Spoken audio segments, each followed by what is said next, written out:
শ্বশুর শাশুড়ি, চাচা শ্বশুর, চাচা শাশুড়ি, যা জাওলি যারা সবাই আছে, কেউ যদি কোনো কিছুতেও খুশি না হয়, আপনি একদিন শাড়ি পরবেন, দেখবেন তারা মহা খুশি হয়ে গেছে। একটা চাচি শাশুড়ি আছে, সে যদি দূর থেকেও দেখতে পায় যে শাড়ি পরছি, তো কাছে এসে মুখে এত সুন্দরভাবে হাত বুলিয়ে দিবে, মনে হচ্ছে যে আমার মা। এক কথায় পুতির বউরা যদি শাড়ি পরে তাহলে কিন্তু আমার শাশুড়ি পুরোটাই ফিদা হয়ে যায় তার প্রতি। আরো কি বলে জানেন, বলে যে ওই তেম্মা তাইলে থ্রি পিস জানি আর না পরিস, এখন থেকে শাড়িই পরবি, শাড়ি পরলেই বেশি সুন্দর লাগে। কিন্তু শাড়ি পরলে আমার যে কি অবস্থা হয়ে যায় সেটা আমি জানি। মনে হয় যে আমার গায়ে ছালার বস্তা বেঁধে আছে, আমি কখন খুলবো তখন একটু তৃপ্তি পাবো। আরে শাড়ি শুড়ির কথা বাদ দেন, এই যে দেখুন কত সুন্দর গাব পেকে পড়ে আছে বাগানের ভিতর, আর এই গাবগুলো কিন্তু অনেক বেশি মিষ্টি, অনেক মজা খেতে। আগে আমার বাবার বাড়িতে যখন গাব ছিল না, তখন আমরা যার তার তলা থেকে এই গাব কুড়িয়ে এনে তারপর খেতাম। আর এখন শ্বশুর বাড়িতে অনেকগুলো গাব গাছ আছে আমাদের, কিন্তু কখনো খেতেই মন চায় না। আর হ্যাঁ, বাগানে আসার মূল উদ্দেশ্য হচ্ছে বাঁশ কাটতে হবে। এই জন্য হাজবেন্ড বললো যে চলো একটা বাঁশ কাটবো, একটু আমার কাছে দাঁড়িয়ে থেকো। তো আমি বললাম দাও আমি একটু কাটি, কিন্তু ও বললো যে বাঁশ ঝাড়ে মহিলাদের হাত দিতে নেই, তো আমার কাছে দাও, আমি বাঁশটা কেটে নিচ্ছি। আচ্ছা, দুনিয়ার সব কাটাকাটির কাজ যদি মহিলারাই করতে পারে, তাহলে বাঁশ কাটাটা কেন বাধা আছে তাদের কাছে? আর এই যে আমি বসে বসে পা দুলাচ্ছি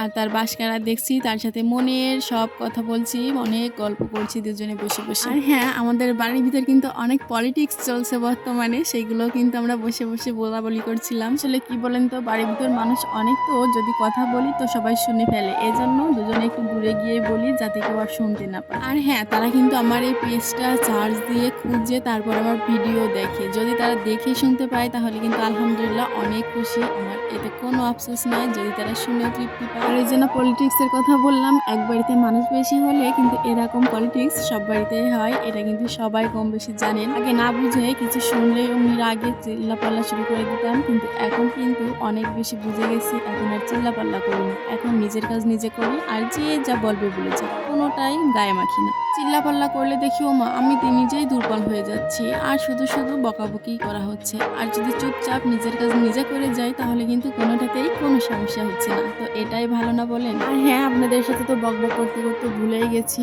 এই যে দেখুন বাগানে থাকা অবস্থায় কিন্তু অনেক বেশি বৃষ্টি ছেড়ে দিচ্ছিল, আর যার কারণে আমার কাপড় চোপড় সবগুলোই ভিজে পুরো জাপ হয়ে গেছে। ভিজে যাওয়ার কারণে আর শুধু শুধু উঠাইনি, কারণ উঠালে তো সেই ভিজেটাই ঘরের ভিতর দিয়ে নাড়তে হবে, তার থেকে বাইরেই ভিজুক বৃষ্টি খাক, তারপর এক চোটে ঘরের ভিতর আনবো। আর এই যে দেখুন প্রচুর বৃষ্টি হচ্ছে, যেটা বলার মতো না, পুরো পানিতে একদম ভরপুর হয়ে যাচ্ছে চারপাশটা, জানি না আর কতদিন এরকম বৃষ্টি হবে, চারদিকে শুধু কাদা পানির একটা ছড়াছড়ি হয়ে গেছে। তো আমি কিন্তু ফেসবুক মামার উপর রাগ করে অনেকদিন ধরে ভিডিও দিই না, কারণ ভিডিওতে তেমন ভিউ হয় না, এই জন্য বড় ভিডিও দিতাম না। তো আবারও ভাবছি যে বড় ভিডিও দিব, কারণ বড় ভিডিওর উপকারিতা বেশি। ভিডিওটা আজকের মতো এই পর্যন্ত, সবাই ভালো থাকবেন, সুস্থ থাকবেন, আবারও নতুন ভিডিও নিয়ে আপনাদের মাঝে চলে আসবো। সেই পর্যন্ত সবাইকে আল্লাহ হাফেজ।